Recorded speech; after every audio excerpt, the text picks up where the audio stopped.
We are live. Well, good morning, everybody. Welcome to the virtual plant clinic. Dr. Lester is on a well-deserved, much-needed break, on a vacation, enjoying himself, I hope.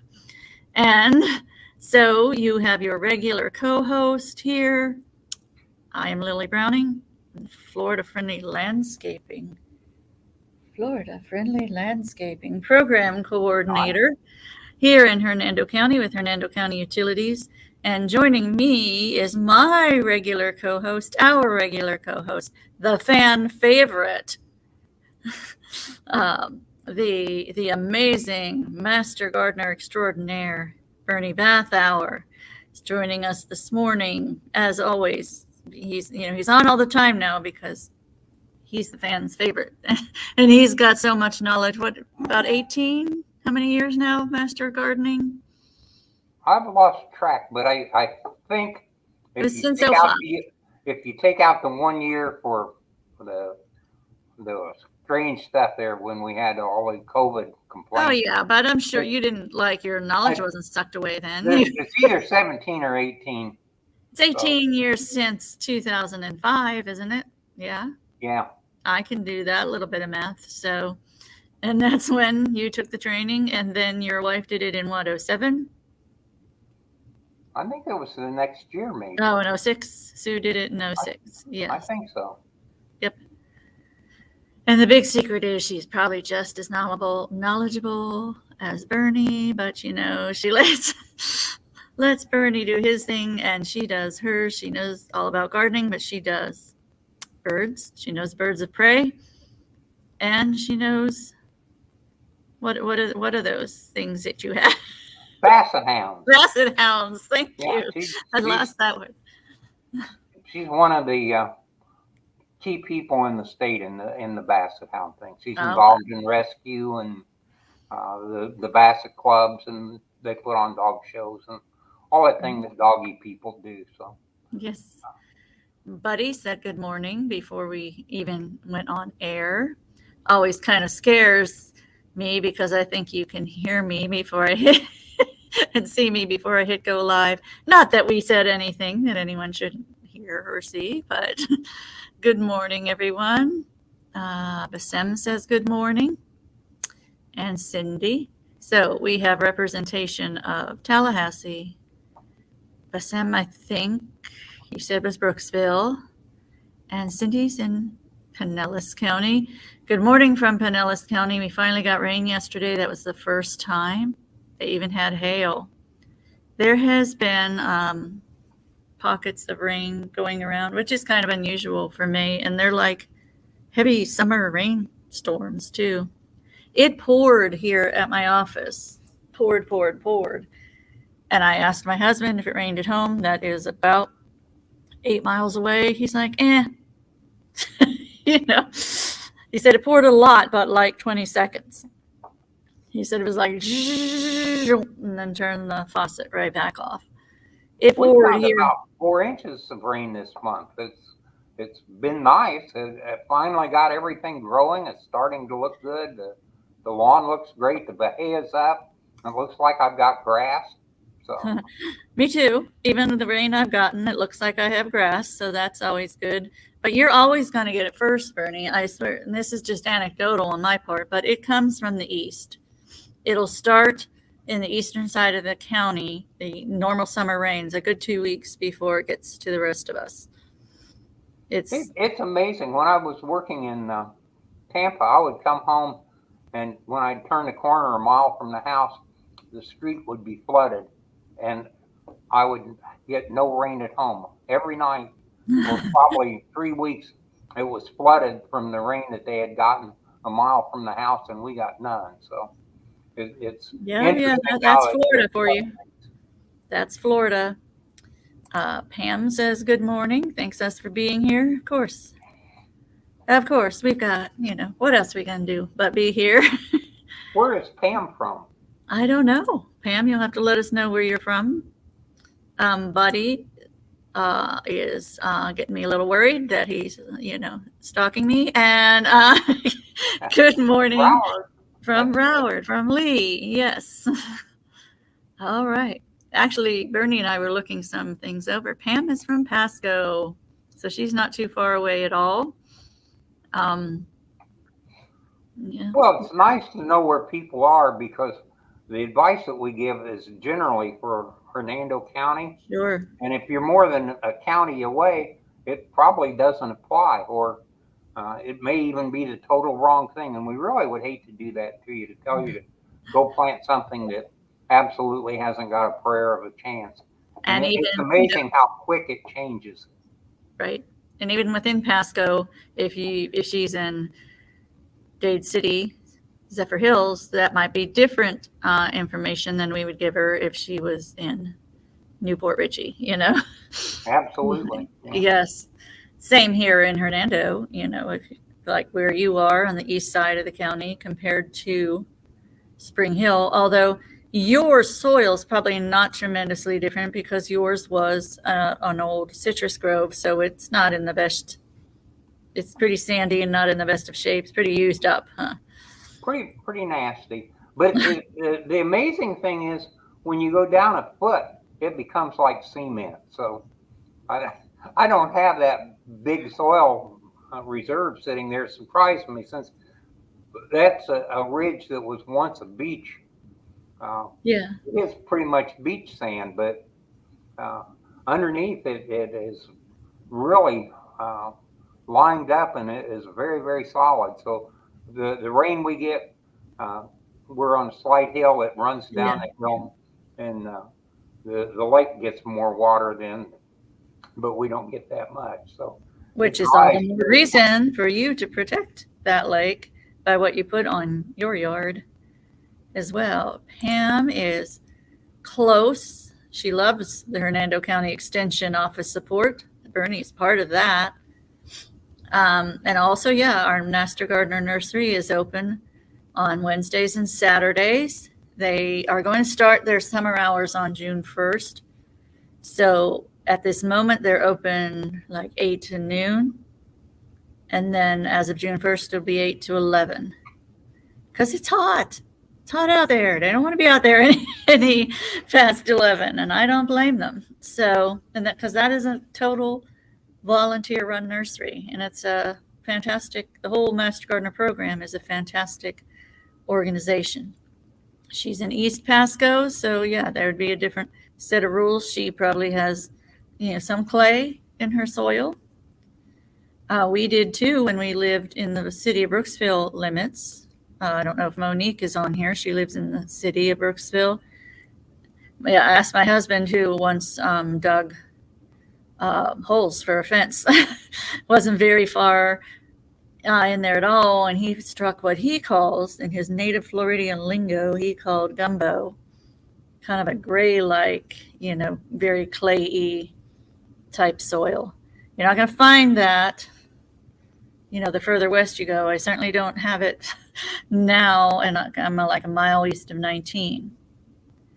And Lee works on adjusting our advice to her location in Broward County. Lee gets to grow cool stuff that that we can't. But on the other hand, each area has its own charms, its own ways of being able to do things.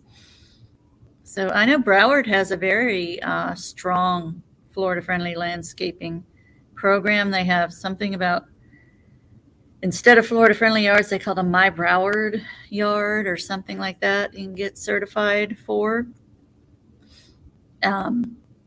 So good things going on everywhere. If someone's on Facebook, they have to go through calisthenics to get their name on here. So someone is asking, Facebook user is asking, if we have experience with garlic. No. We are vampires and we stay away from garlic. No, Bernie might have some experience. No, garlic is something that I haven't had any experience with it since I was in my 20s. So that goes back too far to be useful. Did they have garlic then? Yeah, that was a problem. I really loved garlic. And in fact, I had garlic with every meal for about 3 months, and you can imagine what happens.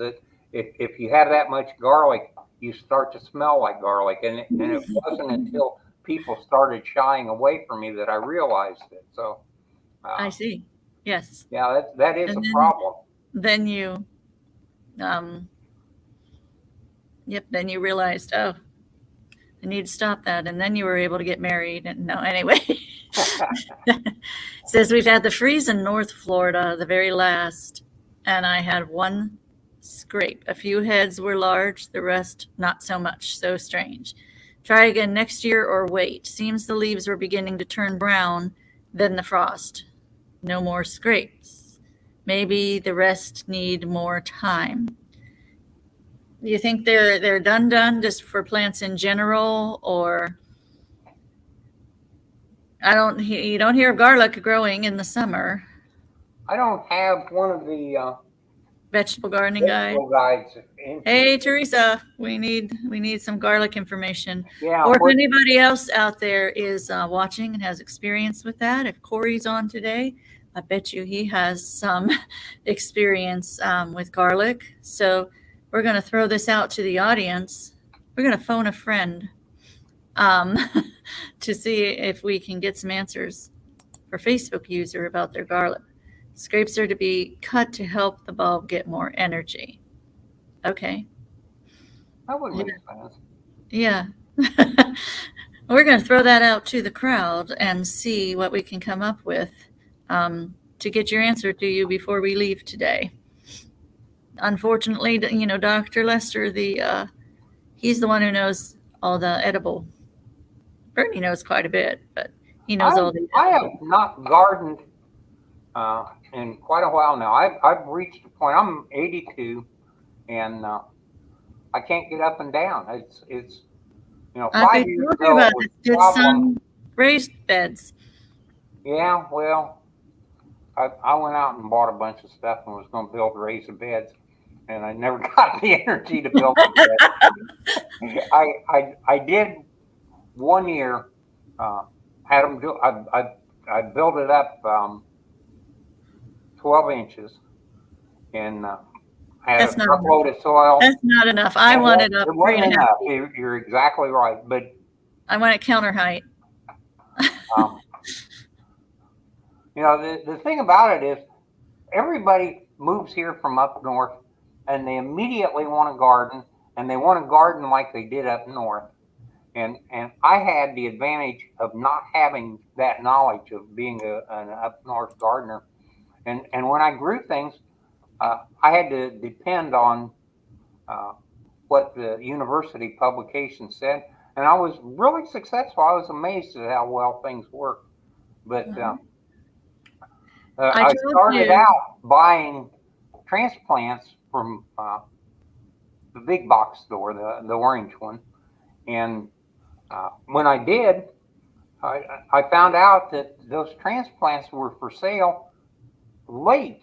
So I was 2 months behind buying plants that commercially shouldn't have even been sold anymore. So Right.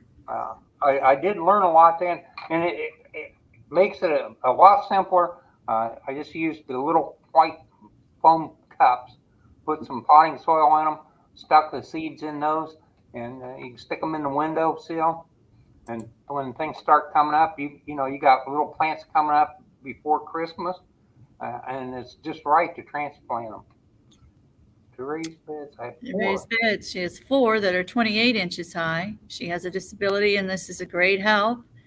Thank you. She's thanking her husband and her son-in-law. Yes. I told you there's a former Hernando County Master Gardener who moved up to North Florida. And I think we discussed this last week or the week before. I've told you her raised bed system, haven't I? It's very complicated. Let me explain this to you. You get a plastic lawn chair. You go to the Dollar General and you get a plastic bin.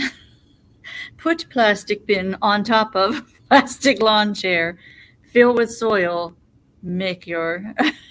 She even has, she drilled holes, I think, and put a bucket under the chair to recollect the water that drains through. raised bed system right there. You I know? like the system where you buy a bag of potting soil, you cut a big X in the middle of the bag, and you plant the plant right in the bag of potting soil. And it's amazing how well that works and how many things you can grow doing that. Mm-hmm. Well, I have a suspicion this Facebook user is Corey, who's coming, telling us some garlic information. I did hear that Corey was in a chat with the other questioner, who was Anne Marie, and I was about to say, would you like to share with the rest of the class? And I see that they are now. You need to use garlic that is adapted for this area, or for Anne Marie, it sounded like she was in North Florida, usually soft neck, needs to be cold stratified in the fridge for 6 weeks, plus, and then planted as early as possible, like October 1st. So probably what you have left now, make of it what you can, or compost it and start again. Get that soft neck kind, start stratifying it, and then get it out there like the beginning of October. It might be a bit, need to adjust that timing a little bit by a month or two if you were in North Florida, like maybe September. I don't know, but we'll let Corey work that out with you in your little private chat you've got going.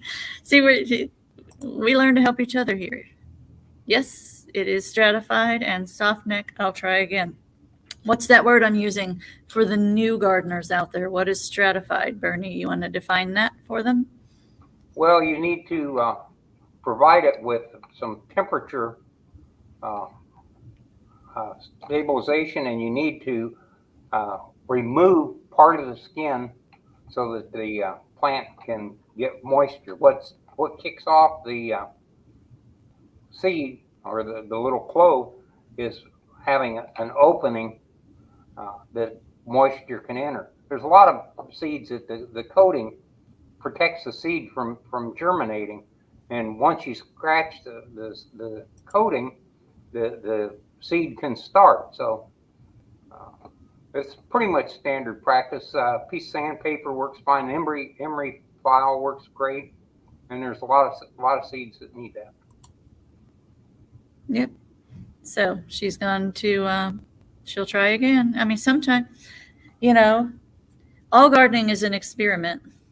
So don't feel like, people say I have a black thumb, I just can't do it.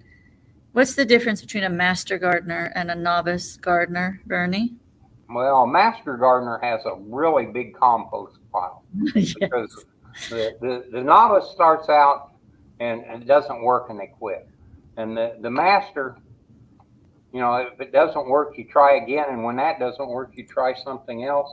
And, eventually you develop the knowledge of how to do a bunch of things. And we've got some people that have done that are true masters.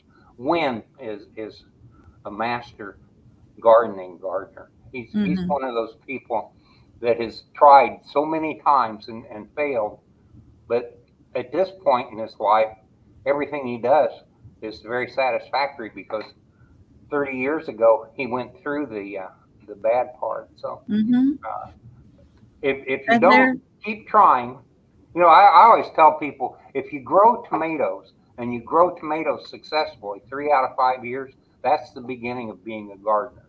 It's not that tomatoes are a hard plant to grow, but they're like so many things. You can do it once and it's no big deal. But if you can do it continuously, then you've learned the secret. And there's so many secrets to this stuff. So, I don't care what the plant is. You want to grow cauliflower. Well, cauliflower is something that takes special techniques, and you might accidentally get it once, but if you can get it right 3 years out of 5, now you're gardening. So keep it up. Don't just get beat down because it didn't work. The people that are really good, it didn't work a lot for them. The more it didn't work, the better they became. Lee in Broward grew kohlrabi. That's pretty interesting, isn't it? Obviously, that was in the winter. Yes. Yeah. I didn't know we could, it depends on who you talk to as to whether or not we can go grow kohlrabi. She's not a fan of it after eating it. It's kind of Oh, isn't it kind of turnipy or yes, something? yes, it Yeah. is. Yes. I'm only remembering it. My only kohlrabi memories are from up north when I was a child. My mother grew it, and I remember not being a great fan of it then either. And I was never been a fan of turnips, that very strong, astringent taste. I just remember it was fun to say kohlrabi. And my brother, who was a teenager when I was little, had a friend named Robbie. So I called him kohlrabi. And Corey has appeared with his name. So we knew that you were around. And thanks for helping with that garlic question. See, this just becomes a forum where we can all reach out, help each other, because Bernie and I can't know everything. Even Dr. Lester can't know everything. He's got a lot of people behind him helping him out. And as Bernie often says, when we don't know answers, the great thing about being a volunteer master gardener is you are a representative of our land grant university, of the University of Florida. So you have the entire university's knowledge and research and scientifically based information behind you. It's not like you're representing, Bob's Garden Center, which may or may not be good information. The worst place to find information? Your neighborhood Facebook group. Because if you want a whole list of opinions, and even a broken clock is right twice a day, so maybe you'll fall on some answers. But why not go to the people that researched it and provide this information to the public? Use most of it free of charge, and they don't stand to gain your business or any real commercial gain from it. So yeah, and Corey says some groups are better than others. Yeah, if it's a specific gardening group, yes, but something like Mayberry Neighbors, you do that, throw out uh, what's good at the movies tonight, or where can I get a nice haircut, or where can I get my dog groomed? Oh, and what can I do about these horrible insects? Because I came to Florida and I saw a bug. You're going to get all sorts of answers and not necessarily the correct ones. I get that continuously. People come in, they've got take all root rot. There's a big brown spot in their yard. They're on the verge of losing the whole yard. And their neighbor looked over the fence and said, "Well, you got chinch bugs." And everybody Maybe with they got chinch bugs. supervision. I've treated for chinch bugs as I poured 28,000 gallons of chinch bug chemical on my yard, and it's still dying. Well, yeah, what you've done is you poured all that into the water system, and you're going to kill your neighbor. That maybe there's some justice in that. I don't know, but it's not Hello, good Alicia. for anybody. It doesn't do you any good. Good diagnosis is very important. Yes. I'm going to tell you about a conversation I had the other day, because I have to answer these questions. There's a crackdown on yeah, I'll tell you what Corey says later. He can't see the comments, Corey. He's wondering about what you said. But anyway, there's a crackdown on our watering restrictions.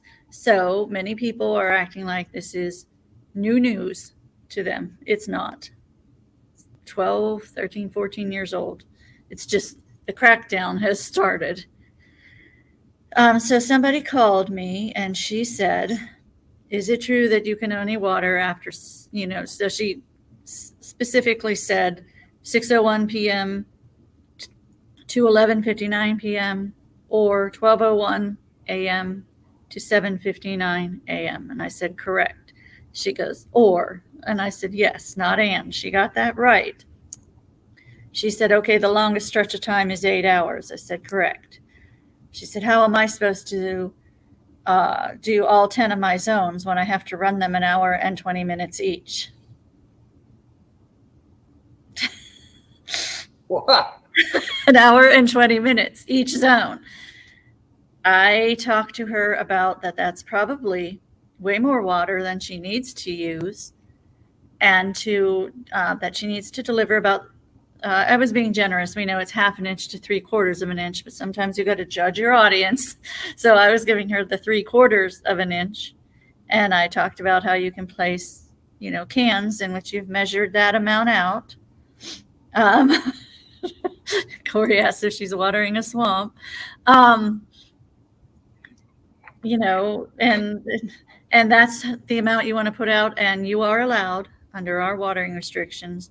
Actually, did you know this, Bernie? You're allowed 10 minutes a week to test each zone, if you so chose. 10 minutes each zone to, evaluate your system. So I wouldn't do that every week, but anyway. So you've measured 3/4 of an inch in random tuna fish cans, put them on in a zone, turn that zone on for the 10 minutes, see how full the cans got. If they got 1/3 of the way, then you need to set that zone for 1/2 an hour, kind of judge that way. She was okay with that. But when I got into you are watering too much, she was telling me her lawn she kept saying it was burnt, that it was burnt. And there is no way, she has to keep watering it and watering it and watering it, or it's going to stay burnt. And she is going to hear from her HOA, and she was complaining about the HOA system. And her lawn person, I said, well, it's probably not a lack of water.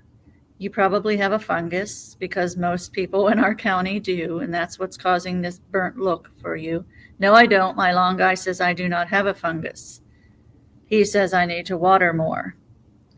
And when I suggested she bring a sample to you, Bernie, times, days, it's a free service, she said, my lawn guy's been in business for 30 years. I'm just going to trust him.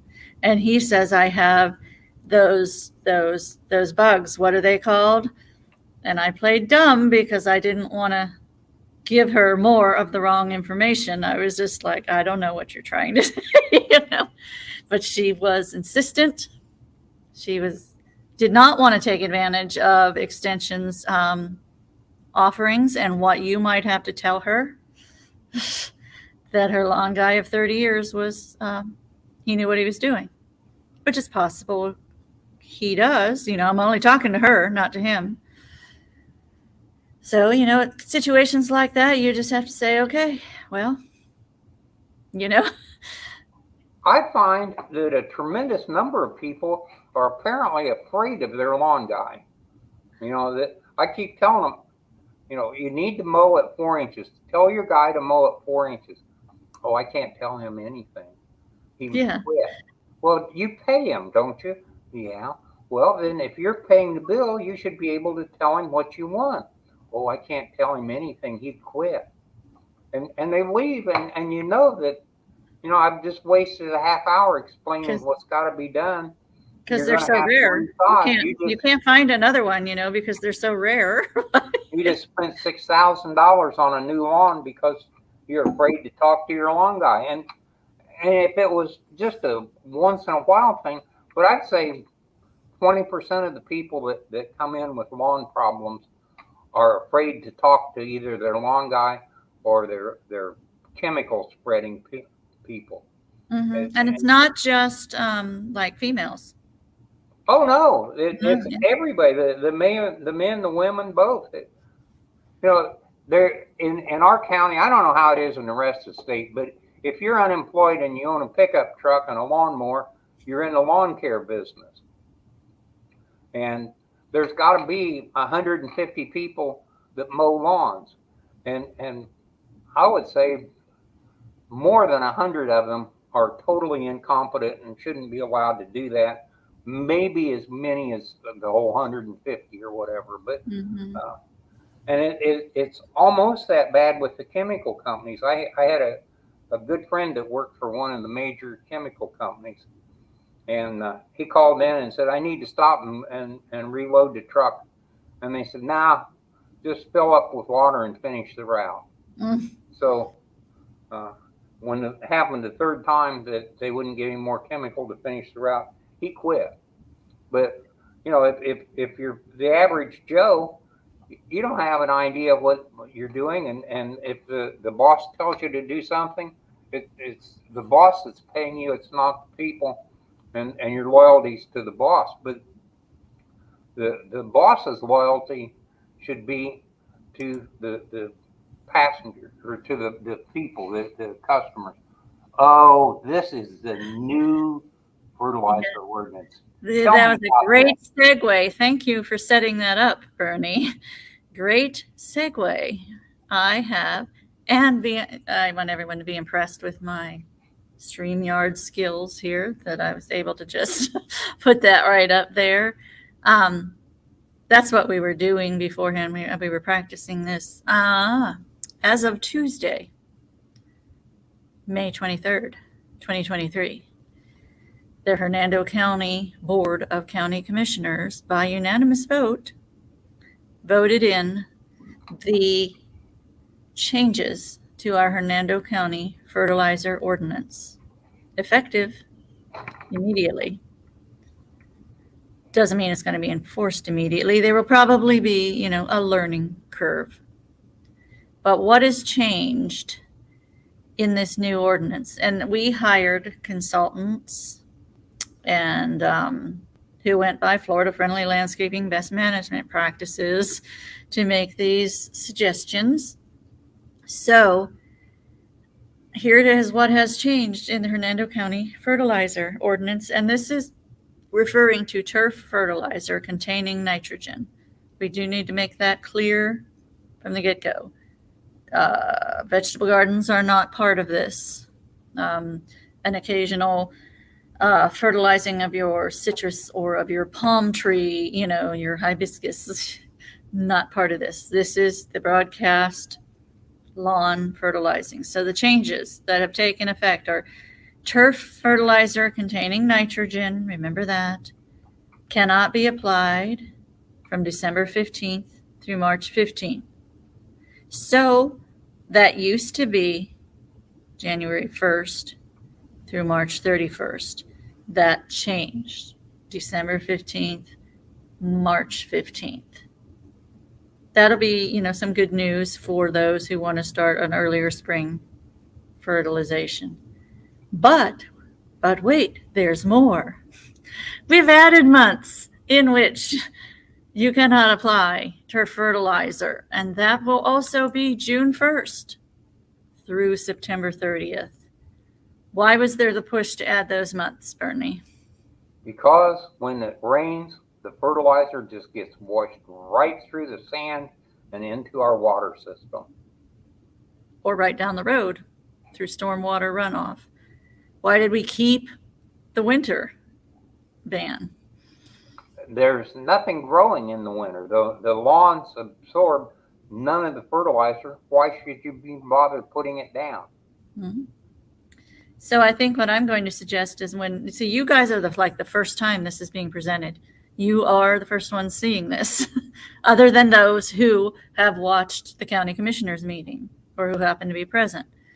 What I'm going to suggest in our promotion efforts is to turn it to a positive and tell you when you can fertilize, maybe as compared to when you can't. But we'll try to get both of that in there. This is a big win for some people will consider it a big win anyway, at least for the environmentalists. Commercial applicators are not exempt from this ordinance. And when they were in the last ordinance, I could see where, I don't fertilize anyway, but if I was someone who did, I can see where they might get the opinion that the county's pushing me to pay someone to do this. That you could have that mindset. So commercial applicators are not exempt from this ordinance. Does that mean they just have to quit showing up? No, there are things at the University of Florida and that other environmental groups are glad to teach them that they can. It just says nitrogen, turf fertilizer containing nitrogen. Take that out. Take the phosphorus out while you're at it. You can add iron. You can add potassium. You can use natural products. There are things you can do to kind of beef up your lawn a little, but in the winter, it doesn't need it. Those iron green ups would be great in the summer, and that causes no environmental harm. Fertilizers cannot be spread within 25 feet of wetlands or surface water. How did that change? What was it before, Bernie? 10 feet, I believe. It was 10 feet. Now it's 25. You, if you live on the coast, might say, well, that's my whole yard. Well, great. That's going to protect the coast. And like I said, there are other things you can do to have a healthy stand of turf grass without continually adding nitrogen. And a little bit different, we still don't have enough oomph. We don't have enough time to get into a litigious process. That's what this is all about. We don't have the right to tell stores what to sell and not to sell, and that could be a 10-year or 15-year long litigious process if we tried. So what we have done is said that stores that sell fertilizer will be required to have signs up that we provide.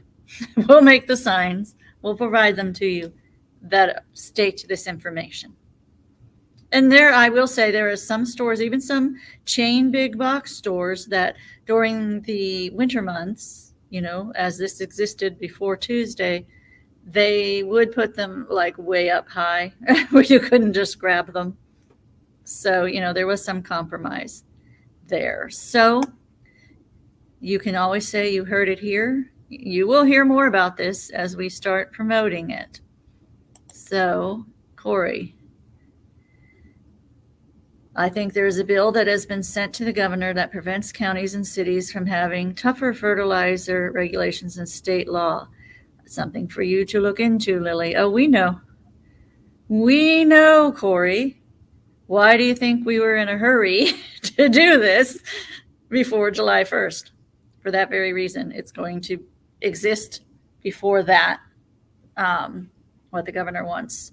And it's not, from what I heard, is he's going to say you can't create any new ordinances for a year while he's giving UF to study money to study the impacts of fertilizer, which to me, that's been going on a while, hasn't it, Bernie? I mean, they pretty much have the science down, but that's what's going to happen. And even our county commissioners are very well aware of that law. It was openly spoke of, that the governor is trying to do this effective July 1st, which was a reason they went ahead and passed it here.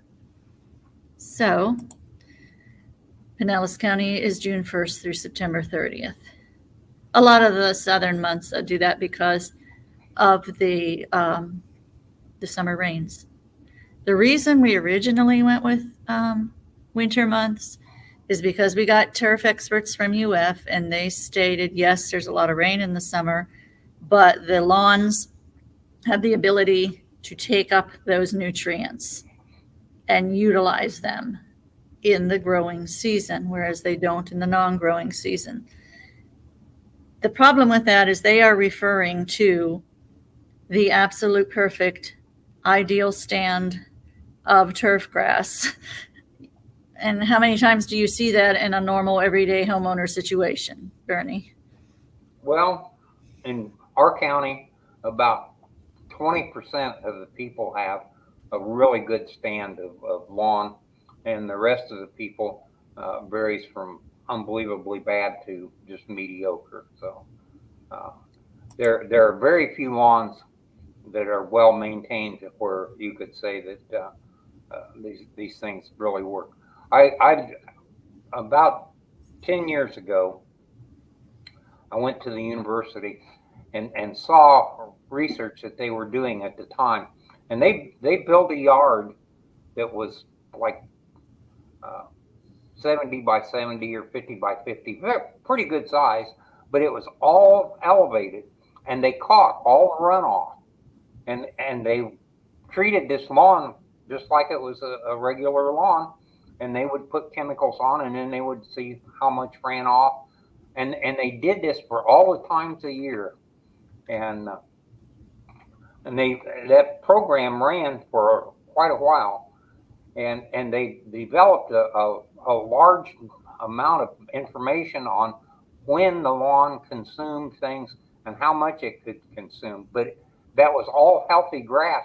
Everything about it was in great shape, and they have very accurate numbers for a really healthy lawn. Well, the thing about it is, healthy lawn means mowing at 4 inches, and if you take the lawns that are mowed at 4 inches, that's probably less than 10% of the lawns in the county.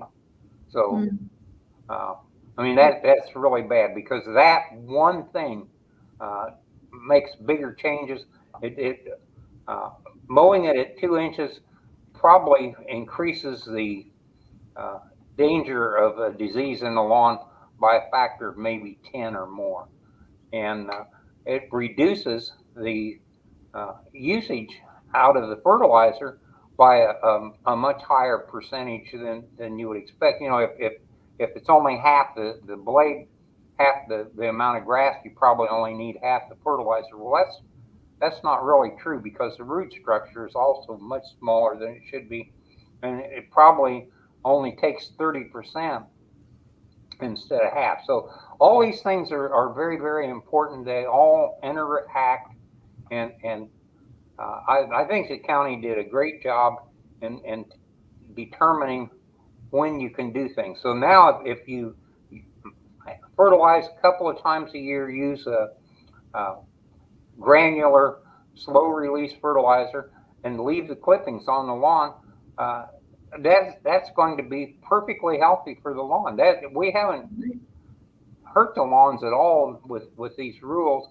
Actually, what we've done is, if they're followed correctly, it'll improve what everybody has. So I really hope to see that. I've always hated this thing of a truck shows up every month and dumps some liquid on your lawn, and you have no idea what it is. Well, if it's fertilizer and you got 9 or 10 applications of fertilizer, obviously your lawn didn't use that, and it's not a good thing. So this may force the commercial guys to start improving and doing a better job. So everything more about creative. You know what I would love to see? I'd love to see them implementing more of the compost material on lawns, top dressing lawns with.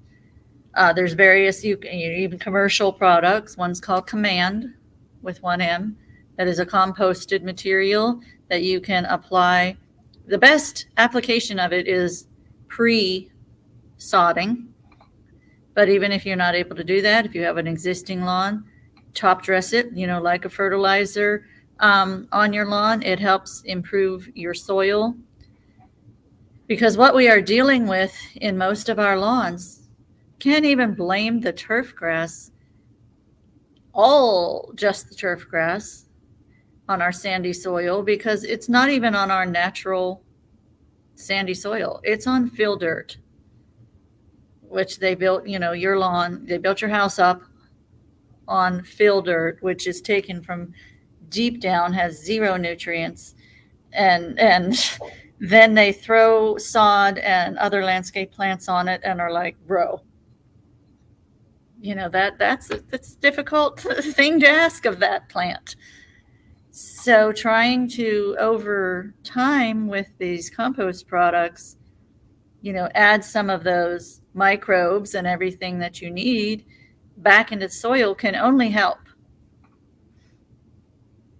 People don't realize, but most of the minerals that are in the soil are not actually available to the plant, because the phosphorus and the potassium that are tied up in the soil are actually tied up to something. They're chemically bound into something else, and the microbes that are in the soil are what provide the structure to break those chemicals down and release the nutrients that the plant needs. So If you take an area that had nothing but sugar sand, and it has no organic material, it has no microbes, and you uh, find that those areas are wonderful to build on because that's usually the flat land that uh, is easy to develop. So with that land developed, they come in, they throw some sterile soil on top of it,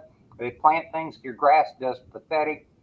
If you add the organic material and get the uh, culture growing, get the little microbes going, Mhm. they start releasing what the lawn needs, and it really helps. You know, the absolute best thing you can put on anything is compost. It is the perfect mixture of organic materials that plants need because it came from the plants as a general rule, Mhm. and it's all set up with everything there, and that's what the microbes grow in, and they're what help make it compost, so you get the microbes right off the bat, and everything gets better. So I think you're totally right. If you go in and you uh, overcover with a little bit of organic material or compost, it works great. And that's how golf courses are able to maintain a green. You know, they're mowing at 3/8 of an inch or a half inch Well, on they're greens, not, yeah, they have, and they've got grasses that can do that. right. And but you have to give them everything they need. So what do? They go in and they top dress those things continuously, and they mow them with a real mower so they're not splitting the ends when they and they do wonderful things. If you do wonderful things, your home lawn would look great too. So all you need is a permit for 1 million gallons of water a day, That's what it was like you're opening that door, Bernie. Yeah. and a lot of compost. And if you can't get the permit for the 1 million gallons a day, use the compost anyway. It can't hurt. Oh, how many years after discontinuing professional lawn treatment does it take for the chemicals to leach out of the ground? Depends on the chemical, but most things are gone after 2 years.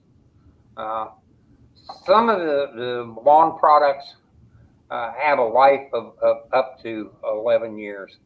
The really slow moving things, but most things move in a couple of years.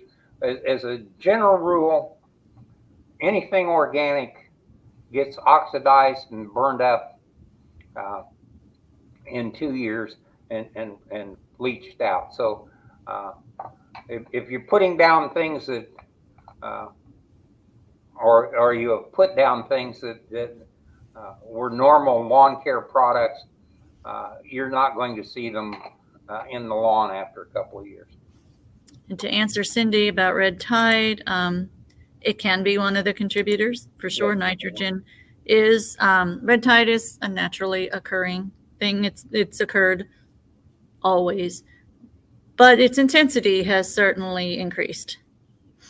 And yeah, nitrogen going into the waterways is red tide food, is algae food. So yeah, it certainly does play a part. I'm going to move on to something completely different, and now for something completely different. A tree being held together. Do you like this picture? This ratchet strapped tree. Bernie. Oh, the sad It's part hard about it to, is there are so many laurel oaks that have that problem, and generally they half of them fall over, and that's what happened at my house. One fell over and destroyed my shed. I didn't know about that method he of said preventing shed, by compost. the way, Corey. He said it destroyed his shed, by the way. Okay, go on. Go ahead. So if I had only known, I could have. Hold on, just banding straps around there. Yeah, those are ratchet straps. Isn't that Yeah, cool? That's a picture I took on Saturday. I was in a location. I wasn't in this county. I'll give it that much. It is a property my daughter is considering purchasing.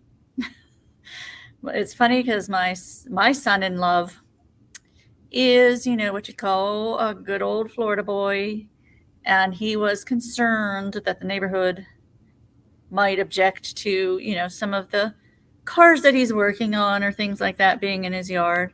And then they found this. So I think he lost all of his concerns. Yeah, that narrow crotch angle is such a big problem in trees. Yes. So what caused this tree to split? Let's start there. And you just mentioned that narrow crotch angle. Well, the thing that happens is as the bark builds up, it just keeps moving and moving and moving, and it starts pushing the tree apart. And once it splits the tree, all kinds of diseases move in. The split gets worse and worse, and the pressure from the bark growing in that narrow crotch just keeps pushing it apart. Eventually, they fail. That is a real common problem with multi-trunked laurel oaks. It's happens a considerable amount of time, and eventually they'll all fail at that spot. Right. So is this the answer? No, the answer is a basal cut. Right at the ground? Right at the ground. Eliminate the tree. There is no way to correct that problem. That and tree, it's hard to see here, but up through here, this is all rotted off. Sapsuckers, woodpeckers are having a great time in here. So, they're just holding it together until they can sell the house, I'm sure. But if my daughter does get it, they have lots of like-minded friends, and some of them are tree people. And you're right, this will have one final pruning cut on that tree when the property becomes theirs, right at the ground. There is nothing to do to fix that. And it's not going to start to grow back together. They're probably only concerned with it falling on something, and it's a Band-Aid. It looks like a Band-Aid, and it is a Band-Aid, but it's not fixing anything. So, but I thought you would enjoy that picture, Bernie. I do. I like that. That's ingenious. Yes, we have about 8 minutes left. Are there any questions? We are coming on hurricane season in a few days. June 1st, we'll start our hurricane season. Not that the tropics care to read a calendar. So, I would say we could have a Memorial Day storm, but we would know about it at this point. But it's within the realm of possibility that it happens before June 1st. What is more likely to happen is we've been having some December storms, which has been ticking me off. Like, what? Can't you read the calendar? You said we were done. It is not your time. So, any other questions out there? I will be presenting storms and trees, but only to timber pines in person. Because I like them better? No, not at all. Because it's just how timing has worked out. But I do have on Hernando County government YouTube one of the videos on there, one of the 111, 12, I don't know, videos on there are my trees storm safe? So that is where you definitely, want to look that up now that we are approaching storm season. There's Teresa. And go to disaster.ifas, IFAS, Institute of Food and Agricultural Sciences, .ufl, University of Florida.edu/resources. Tons of information on disaster preparedness for your home, for your landscape, for your family. Because the University of Florida and IFAS is not just horticulture and not just agriculture. That's kind of the areas we talk about a lot, but they have family and consumer sciences, eating well, using your finances well. They have the marine resources from Brittany Hall-Scharf, works there in your office. I always say Brittany and I's programs meet at the seashore. The ninth principle is protect the waterfront, and then Brittany takes it from there on out. And she's got all kinds of great programs, as well as all of this combined together for the kids. And what is that, Bernie? That's the one thing everyone's heard of. 4-H. You look surprised. 4-H is what is the your land grant university's program to teach kids so many things. It's not just cows, plows, and sows anymore. You can go into 4-H and have a photography club, have a dog training club, have a sewing club, have anything you can think of. Entomology club. Bernie loves those kind of things. So studying insects, anything at all. And the 4-H agent in Hernando County is Dr. Nancy Moores, also based out of your office. So there's a lot going on there where you volunteer. You happen to be covering lawns and landscapes, but there's a lot of other stuff going on, isn't there? I would like to go back for a minute on when we were talking about the spraying things. Sure. And the use of chemicals has become a serious problem. And my feeling on chemicals is if you have a specific reason, you know what the reason is, that's fine to use it. But if you don't know what the reason is, you shouldn't put it down, period. And the thing that happens is they go in and they spray a lawn for insects, and nobody knows if there's insects or not. And where does the insecticide end up? It ends up in their drinking water. So, I have no objection to spraying citrus to kill citrus mites, or using one of the copper products to stop problems. If you've got a citrus tree and you want pretty looking fruit, you really need to spray the tree, even though you don't have a problem, to prevent problems. Otherwise, even though the fruit's going to look great, it'll look bad. Well, that's fine. You spray it, and you know exactly why you're spraying it. You've got oleanders, and you know that the bugs are going to come by. The little oleander caterpillars are going to eat your place totally bare of any leaves, and you want to put BT on the leaves even though there's no caterpillars. That's wonderful. I have no objection to those kind of things. You're doing something specific for a problem that will be there if you don't do it. That's fine. But this spraying weed killer that's inappropriate for the weeds that you've got, fertilizing more often than you need, spraying for insects that you have no idea if they're there. Do some scouting. Find out exactly why you do need to do something if you're going to take measures. Know why you're doing it.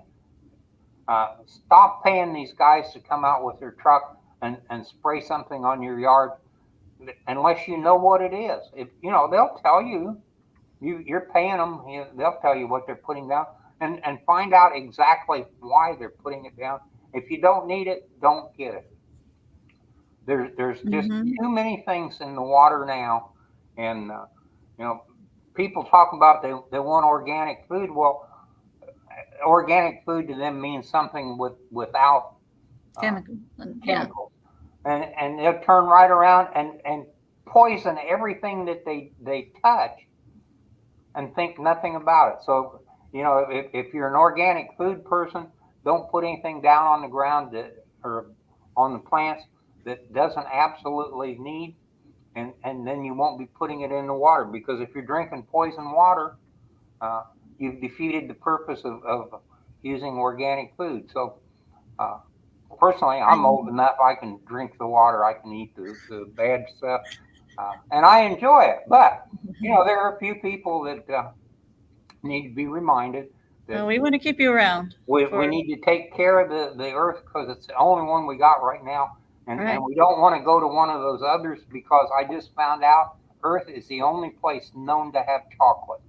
Oh So, my gosh. yeah, Yeah. as long as that holds true, we better take care of this place. That's So right. We can that's figure out how to grow cocoa somewhere else. Yes, cocoa and coffee. I mean, without that, it'd be a pretty miserable place. I don't drink coffee, but I'm just thinking of dealing with others. So, I drink my coffee. yes.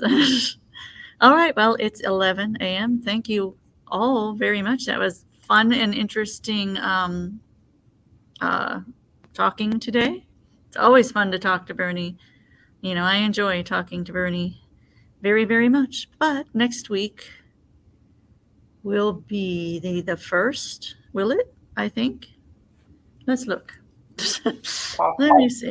I'll tell you, I think the interaction with the people on the system is fantastic. I really enjoy the questions and the comments. So Yeah, it is. It is great.